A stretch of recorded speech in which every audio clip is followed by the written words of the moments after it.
Les dividendes, c'est du solide, du vrai cash, du rendement, de la stabilité. Mais enfin, tu plaisantes. Les dividendes, c'est de l'argent qui aurait dû être réinvesti. La croissance, c'est 1000 fois plus performant. Sur Internet, depuis des années, il y a toujours eu ce fameux débat entre les pros stratégie dividende et les pros stratégie plus croissance. Et ça a affolé beaucoup de communautés. Et je pense qu'en fait, ce débat, il n'a pas vraiment de pertinence. Messieurs, votre querelle n'a aucun sens. Ni les dividendes, ni la croissance n'emportent la victoire. Je pense que c'est des gens qui sont spécialisés dans un domaine, soit qui sont spécialisés ETF et gestion passive, donc ils vont défendre le côté croissance, d'investir plutôt sur un ETF SP500, et de l'autre côté, tu as ceux qui savent pas faire du swing trading, du trading ou autre, et qui vont plutôt défendre leur approche qui est plutôt basée sur les stratégies dividendes et acheter plutôt des actions qui baissent dans ce cadre-là. Et la vérité, c'est que je pense qu'il n'y a pas de mieux ou de moins bien, c'est juste que les deux stratégies peuvent être tout à fait complémentaires, et c'est pour ça que sur ma chaîne, tu as dû remarquer que je pratique aussi un petit peu les dividendes, notamment sur des rates sur mon assurance vie comme Real Income, Prologis, mais aussi quelques actions à dividendes sur mon PEA qui viennent compléter sur le CTO. Et puis surtout, je rappelle, pour ceux qui me connaissent, vous le savez, mon approche principale, ça reste le swing trading. Et en fait, ce qu'il faut comprendre, c'est qu'on ne va pas chercher la même chose sur chaque stratégie. Et on ne va pas mettre le même capital sur chaque stratégie. Alors, je voudrais te donner 3 exemples. Enfin, 2 exemples qui vont plutôt orienter vers les stratégies de croissance. La première façon de faire, c'est par exemple, tu vas investir sur un ETF SP500 et on sait que le SP500 rapporte à peu près le 8,5% en moyenne sur le très long terme, on va dire ça comme ça. Eh bien, rien t'empêche, par exemple, d'attendre 2-3 ans d'avoir eu ce rendement, du coup d'être à peu près, on va dire à plus 25% de performance pour commencer à te verser, par exemple, 5% de rendement par an. C'est-à-dire qu'en fait, tu vas piocher sur tes gains que tu as fait, en gros sur tes plus 25%. Tu vas retirer par exemple pour l'année d'après 5% que tu vas te verser par exemple tous les mois. Et du coup, il va te rester toujours plus 20% de plus-value qui vont continuer à générer des intérêts sur la stratégie. Et je te mets l'exemple ici, par exemple, ça c'est ma stratégie sur assurance vie, plutôt orientée, on va dire, croissance et ETF, notamment SP500. Et tu vois que cette année, j'ai fait que plus 7. Alors que ça reste une bonne performance, hein, mais c'est pas, j'ai pas été hyper agressif sur cette stratégie et j'ai fait que 7,38%. Mais 7,38%, ça me rapporte quand même 4214 euros. Je pourrais très bien me dire, sur ces 4000, je choisis par exemple de me verser pour l'année prochaine 1000 euros ou même 2000 euros, peu importe. Et du coup, ça veut dire que je garde 50% de mes gains pour continuer à générer des intérêts composés. Et puis les 50% que je retire, ça me verse, si je retire 2000 euros, ça ne fera pas 200 euros par mois à me verser pendant un an, mais peut-être ça allait 160, 170 euros, 150, j'en sais rien, il faudrait calculer. Mais ça me ferait quelque chose comme ça tous les mois qui va me permettre d'avoir une rente pendant un an pour compléter mes revenus à dividendes, mes revenus de SCPI et puis aussi pourquoi pas si je veux mes revenus du trading où je peux me verser ou du portefeuille du druide où je peux me verser également une partie de ces gains. Et en fait, c'est cet ensemble qui peut me permettre un jour, c'est mon objectif d'atteindre cette indépendance totale financière grâce à la bourse entre les SCPI bien sûr d'un côté, les revenus à dividendes de l'autre, le swing trading, le portefeuille du druide et cette stratégie sur PEA ou assurance vie qui permet aussi de capitaliser sur un simple indice boursier. Et c'est cet ensemble qui permet d'avoir au final des revenus passifs qui sont complémentaires et plutôt que de les opposer dans ces guéguerres entre youtubeurs et influenceurs.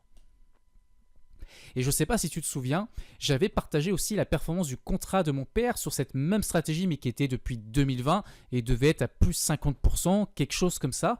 Eh bien, ça veut dire que mon père, il pourrait très bien se dire, maintenant, je me verse 5% par an pendant 10 ans. Et il a déjà créé cette rente parce qu'il a laissé pendant 5 ans son contrat se développer. Donc, ça peut être aussi une idée, c'est-à-dire de ne pas retirer tout de suite, de laisser le principe des intérêts composés se faire pendant 5 ans, 6 ans, et puis à ce moment-là, commencer à te verser une rente.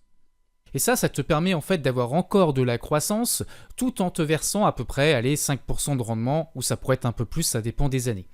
Donc ça, c'est une façon de faire. C'est en fait, au lieu d'avoir des dividendes réguliers, c'est tu fais de la croissance, tu fais des plus-values et tu encaisses une partie de tes plus-values pour te verser un revenu passif. Et le reste, tu le réinvestis pour que ça continue à générer des intérêts. Ensuite, il y a le swing trading. Je ne veux pas vendre du rêve parce que ça a été une année exceptionnelle, mais en 2024, j'ai fait plus 60% dans notre école LSL que j'encadre avec Cédric Froment.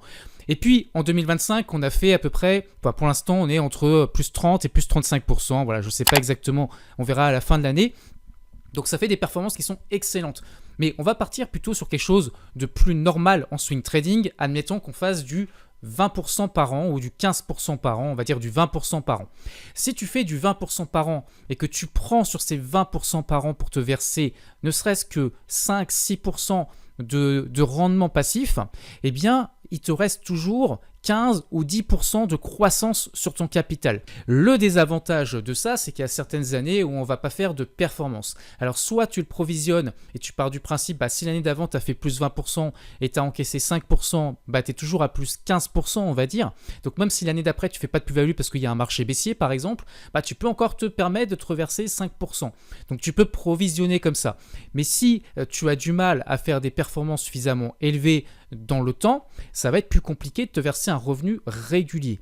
Et c'est là que la stratégie dividende a son avantage. Et c'est uniquement là-dessus de mon point de vue, parce qu'effectivement sur le reste, c'est pas là-dessus qu'on va avoir les plus grosses rentas, loin de là, et c'est pas là-dessus qu'on va faire la plus grosse croissance et le plus gros step-up sur son patrimoine, même pour avoir des revenus passifs. Parce que pour avoir des revenus passifs, vaut mieux prendre une partie de tes plus-values en faisant du 20% par an qu'avoir du 5-6% sur dividende et avec peu de croissance. Ok ? Par contre, la stratégie dividende, encore une fois, son avantage, c'est que ton dividende, en principe, sauf année exceptionnelle, eh bien, il va tomber régulièrement. Sur Altincome, tous les mois, j'ai mon dividende.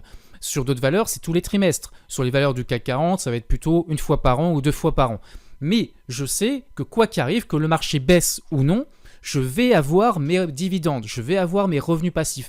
Donc tous les mois, je vais pouvoir avoir à peu près la même somme, voire en augmentation, si les dividendes augmentent, de revenus passifs.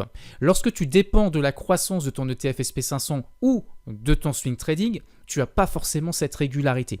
C'est pour ça que je te dis, il n'y a pas vraiment de meilleure stratégie mieux qu'une autre. C'est juste dans un ensemble de stratégies, tu peux avoir des choses complémentaires et sur un grand patrimoine, tu peux diversifier une partie swing trading, une partie investissement passif croissance, ETF SP500 ou par exemple ce que je fais sur le portefeuille du Druide et une partie dividende.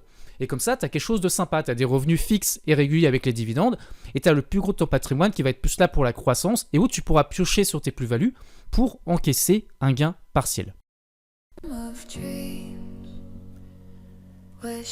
Alors, si je pense que tu as bien compris l'intérêt en fait d'avoir une stratégie dividende, donc pour avoir des revenus passifs ou de la trésorerie qui tombe sur ton compte du cash que tu pourras investir ailleurs d'ailleurs si tu le souhaites, eh bien maintenant on va comprendre pourquoi c'est beaucoup plus intéressant aussi, en tout cas c'est complémentaire d'avoir une stratégie de croissance. Donc là je t'ai fait une simulation, tu vois, où j'ai simulé un investissement initial de 15 000 $ avec des versements de 100 € par mois, quelqu'un qui arrive à épargner 100 € par mois. Le taux d'intérêt j'ai mis 5%, c'est pour simuler quel capital on aura avec une stratégie de dividende. Pourquoi 5%? Et encore, c'est peut-être élogieux. Je pars du principe que les actions à dividende qu'on va acheter peuvent se valoriser en moyenne de 5% par an, hors dividende, bien sûr, perçu. Donc là, on arriverait à la fin, au bout de 15 ans, à 58 434 $, avec 25 434 € d'intérêt gagné. Maintenant, on va prendre une stratégie, je pourrais prendre même 10%. Allez, vous savez que nous en swing trading, on peut faire même carrément du 15%, du 30%, du 40% sur des années rares et exceptionnelles.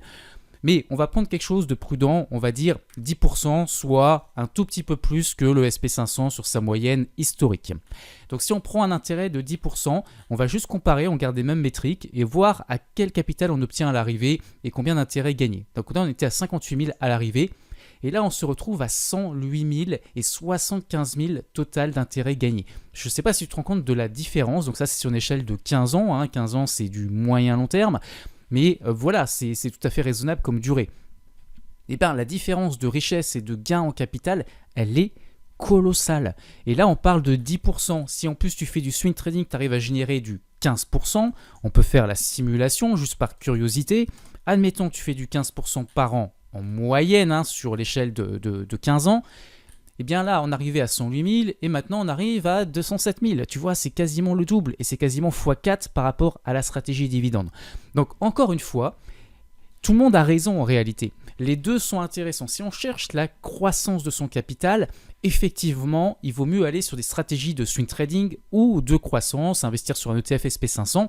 Si par contre tu veux des revenus passifs et de la trésorerie qui tombe, que tu peux ensuite investir, d'ailleurs tes dividendes tu peux les réinvestir, pourquoi pas, sur une stratégie de croissance, sur un SP500, et ça te permet d'avoir du cash durant les crashs pour pouvoir acheter le SP500. Eh bien, les deux sont extrêmement complémentaires. Voilà, c'était juste l'objet de cette vidéo. J'espère que tu as tout compris dans ce que je voulais dire. En gros, ça ne sert à rien d'opposer les stratégies, les investisseurs. Il y a plein de profils d'investisseurs différents et les stratégies sont tout simplement complémentaires et chacun peut trouver ce qui lui semble pertinent pour sa propre situation.